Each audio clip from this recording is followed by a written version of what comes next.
We're working out of this Accent on Achievement book, and today we're going to work on page 12. There we go.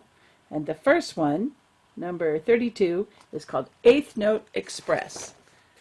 Now, you know about eighth notes, and if you didn't, what's great about this book, well, one of the things we really like about this book is that there are these boxes up at the top that if you can't remember what something is or something seems new on that page, you can look up in the boxes, and it's on all of the pages. You see it here too.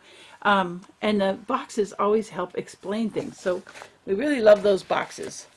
So we're going to start with number 32, Eighth Note Express. So a little practice playing quarter notes for one beat and eighth notes to fit into the time of one beat. So if you were clapping and speaking, you might say ta, ti, ti, ta, ti, ti, ta, ti, ti, ta, to go between quarter notes and eighth notes. And I know you worked on that some in your music classes this year. So here we go on number 32. We're going to start with E flat. 1, 2, 3, 4.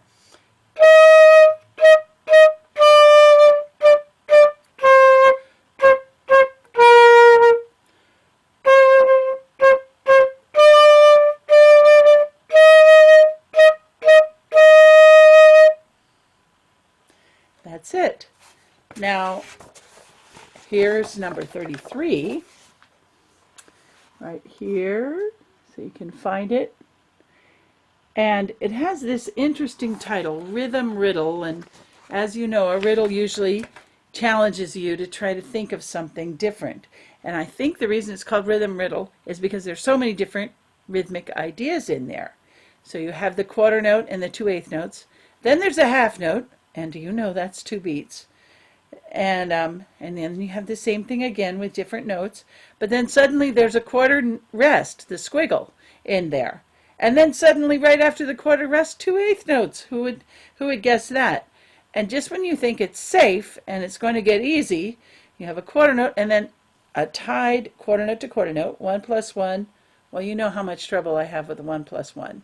You're just going to have to tell me how much 1 plus 1 is. And then another quarter note and a half note. So the suggestion is to clap it first, but we're not going to clap. We're going to play. 1, 2, ready, go.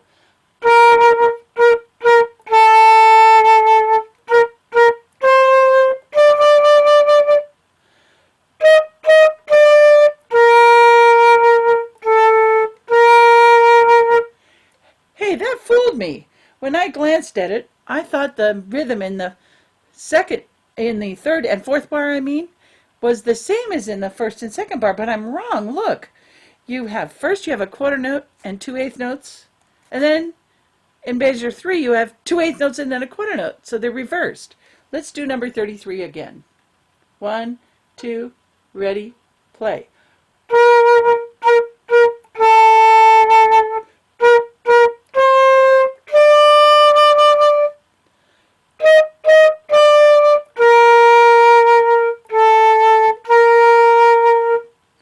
And there it is. Now, number 34, which the title is "Bile Them Cabbage Down," which is kind of an accent from the South. It means boil the cabbage down, like make a soup out of boiling cabbage. But it's in an accent, so it's "bile them cabbage down," which you might not hear people talk like that, but I have some relatives who talk like that.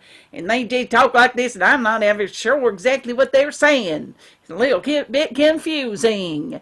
But "Bile Them Cabbage Down" is an old American fiddle tune. It's a very simple tune in the first place, but when you hear fiddlers on their violins play, they make it more and more complicated. So if you know this tune and you go somewhere where there's a fiddler, you'll probably recognize it when the fiddler plays it. So "Bile Them Cabbage Down" uses eighth notes and quarter notes all the way through. So we're going to get really good at separating when we have 2 notes in one beat and 1 note in one beat. So here we go. Bow them cabbage down. We'll play it slowly first. 1, 2, ready, play.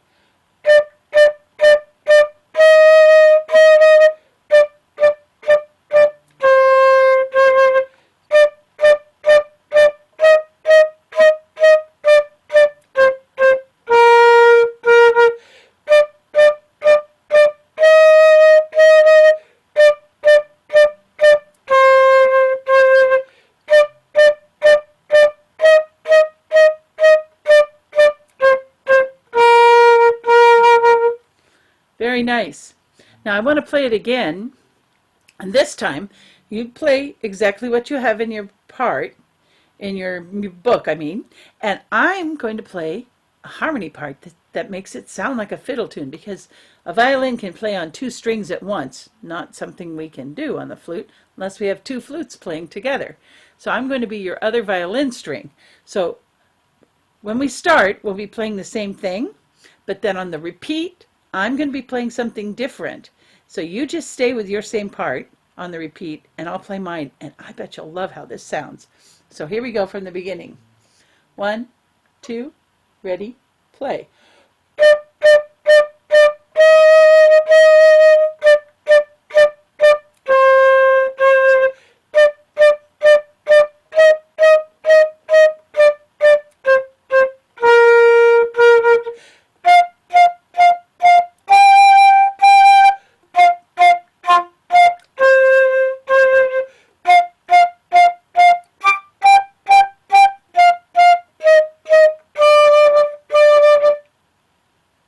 Was that fun? Did you enjoy how that sounded?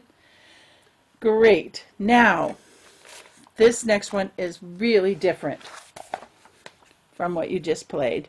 What do we have here? It says Surprise Symphony 35. Surprise Symphony, what is that talking about?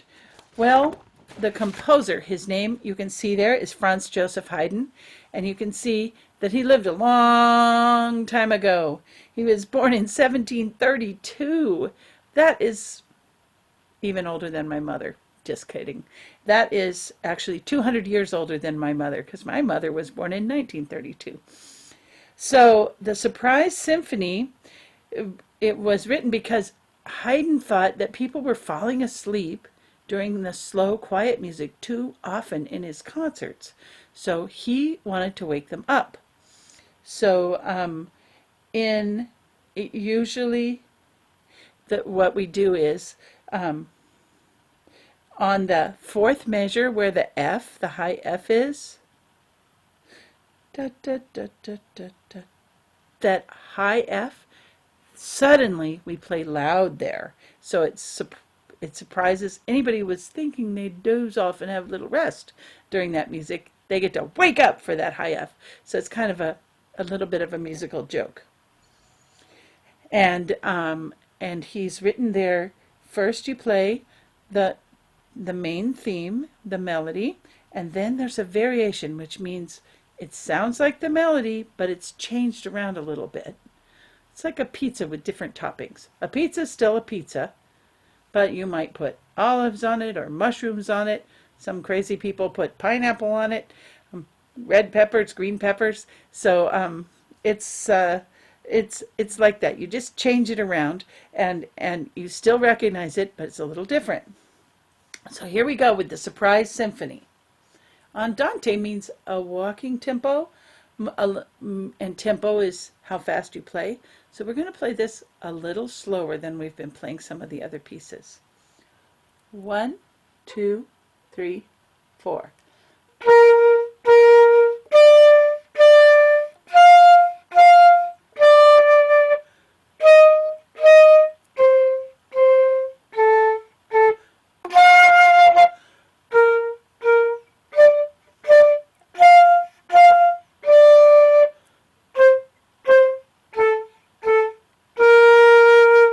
The variation.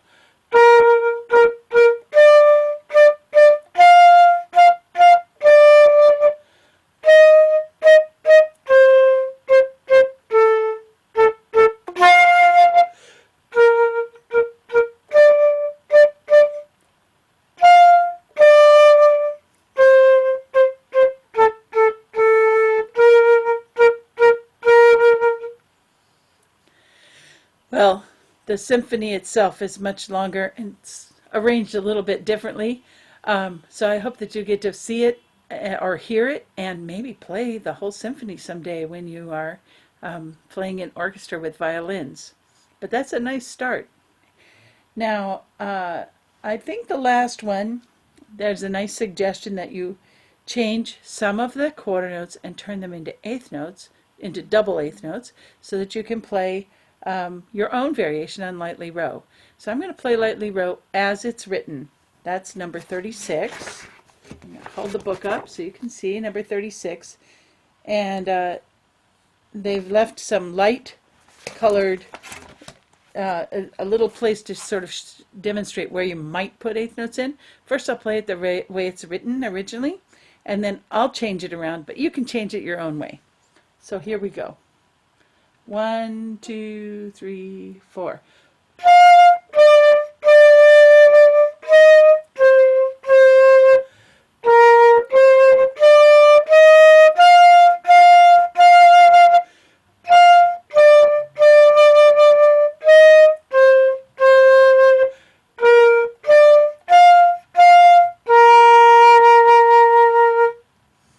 And now here's some added eighth notes.